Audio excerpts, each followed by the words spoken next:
and welcome to Training Tuesday, where we go through weekly tips and tricks to make your career just a little bit more awesome.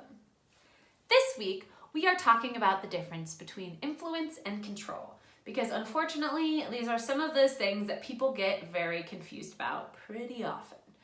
And the truth is, I talked to a client of mine a little while back, and we were talking all about this topic of influence versus control.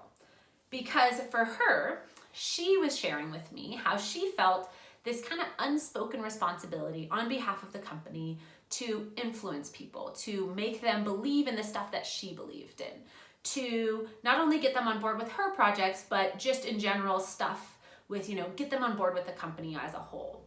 And as someone who is inherently enthusiastic, she kind of felt this responsibility that was unspoken and had never been assigned to her, but she felt this responsibility to make everyone else around her be enthusiastic. And what we talked about is this is unfortunately often a kind of emotional burden that we see a lot of people who are really, big rapport leaders, who are natural leaders, who people look to for opinions, feel, right? They feel this burden of like, I need to be happy, smiley all the time so that everyone else can be happy and smiley and everything's gonna be great. And it's almost this like fake smile you plaster on while you seem kumbaya and you're like, this is gonna be fine. Everything's gonna be fine. And that's a lot to ask of someone, right? And unfortunately, this is a really challenging thing. And what we talked about was that you can, of course, influence these other people and you can share what's true to you and, hopefully they get on board with it. But at the end of the day, you can't control what these other people think. They might just not like this project that you're working on. They might just not be able to get on board with it. And so as much as you can influence these people, you can't necessarily control them. And as we talked about this, I definitely saw a light bulb flash for her because I think this is a problem that a lot of people experience. So I'm sure there are some of you who are nodding along saying, yeah, it is kind of exhausting to have to take that kind of burden on all of the time. But the thing is, in general, I want to talk about this topic today, the difference of influence and control. Because the truth is, there is this whole concept around your sphere of influence. And the things that you can influence versus the things that you control are very different things. So I drew out a helpful little example for you I want you guys to think about, you have your area of things that you can actually control, the things that are within my control. And the things within your control are all things that have to do with you, right? So your choices, your decisions, your actions, the things that you say, the things that you do, those are all within your control because they're all within you. So at the end of the day, all right, those are the things you can control. Now, beyond that, there's this zone of influence, things you can influence, but you can't at the end of the day control, right? I can try and drive someone to a certain decision, but can't lead the horse to water, but I can't make it drink, right? The old adage.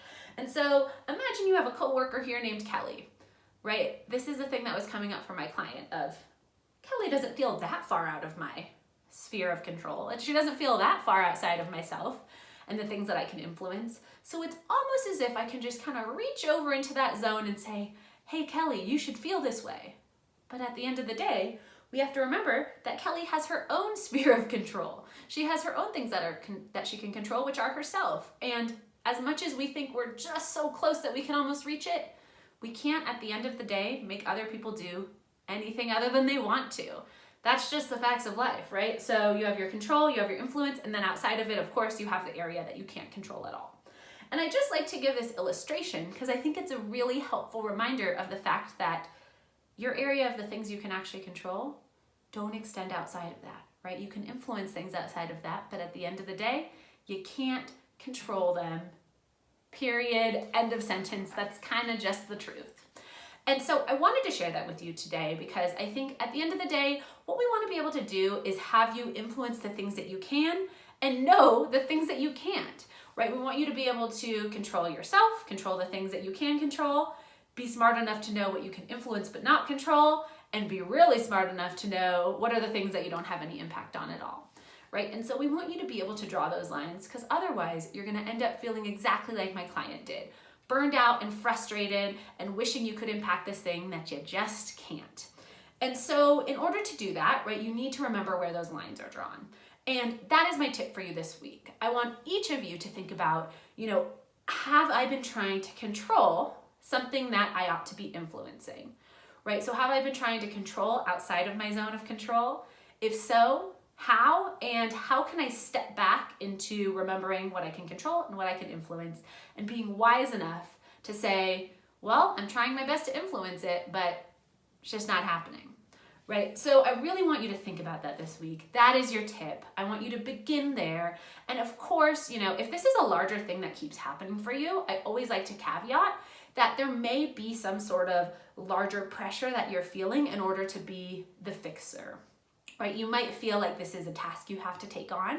And if so, if you're feeling that emotional burden, I'm happy to help you dig into this. This is something that I do all the time with clients, these unspoken pressures and the things that are often self-inflicted, right? This is one of my favorite things to dig into. So if this is resonating with you, just shoot me a message and say, I think I might be a fixer, and we can dig into it, okay? So feel free to reach out if you need support with that. But in general, I want you to start with this exercise and thinking about if you're trying to control what you ought to be influencing. So start there. Keep me posted on updates, and in the meantime, happy working!